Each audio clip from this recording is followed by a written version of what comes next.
Banyak terjadi kasus keguguran pada perusahaan Alpen Food Industry atau yang bisa kita kenal sebagai Ice Cream Indonesia. Mengakibatkan ratusan buruh melakukan aksi demonya yaitu mogok kerja terhadap perusahaan karena buru-buru merasa bahwa hak-hak mereka telah dilanggar.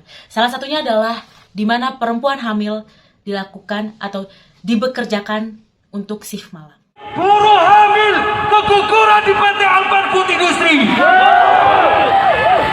Hari ini kami menagih janji politik dari PKB yang katanya akan membela rakyat. Katanya PKB partainya rakyat. Tapi faktanya kawan-kawan, buruh keguguran 20 lebih masih didiamkan.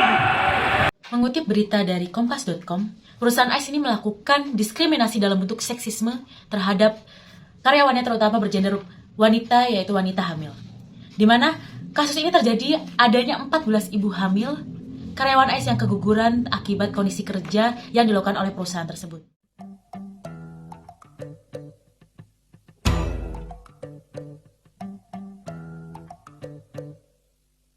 ICE tidak memberikan perlakuan khusus kepada wanita hamil demi keselamatan ibu dan anaknya. Karyawan yang hamil hanya diperbolehkan untuk memeriksa kehamilannya atau mengontrol kesehatan kehamilannya di klinik-klinik yang sudah disediakan oleh ICE atau PT Alpen Food Industry. Tindakan yang dilakukan perusahaan ICE termasuk dalam tindakan tidak etis.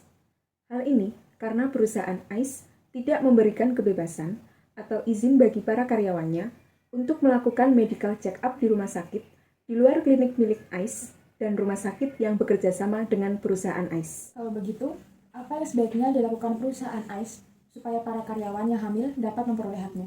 Seharusnya, untuk mendapatkan pilihan dan hasil terbaik, selain periksa di klinik atau rumah sakit yang ditentukan perusahaan, karyawan diperbolehkan check-up di rumah sakit pilihannya sendiri.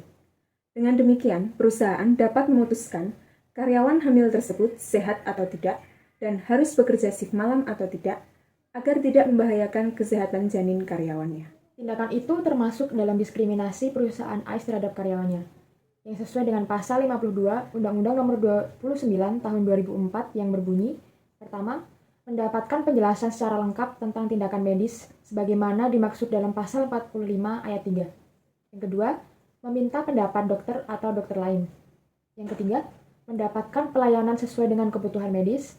Keempat, menolak tindakan medis. Dan kelima, mendapatkan isi rekam medis. Dan hal ini diketahui mengakibatkan demo besar-besaran untuk menghapus shift malam.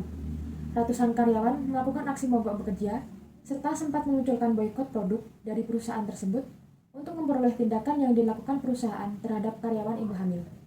Menguak kong kalingkong PT Tolutuk Marindo Pratama.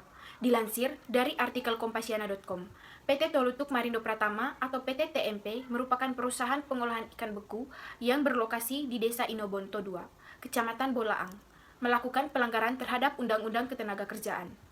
Terdapat 3 pelanggaran yang telah dilakukan PT TMP. Pelanggaran pertama, PT TMP tidak memiliki peraturan perusahaan. Hal ini bertentangan atau melanggar ketentuan pasal 108 ayat 1 Undang-Undang Nomor 13 Tahun 2003 tentang Ketenagakerjaan, bahwa perusahaan yang mempekerjakan pekerja atau buruh sekurang-kurangnya 10 orang wajib membuat peraturan perusahaan yang mulai berlaku setelah disahkan oleh menteri atau pejabat yang ditunjuk. Pelanggaran kedua, PT TMP tidak menerapkan upah minimum provinsi atau UMP kepada para karyawannya. PT TMP hanya membayar upah karyawan sebesar Rp1.000.000 per bulan, jauh di bawah UMP Provinsi Sulawesi Utara tahun 2013 yang sebesar Rp1.550.000.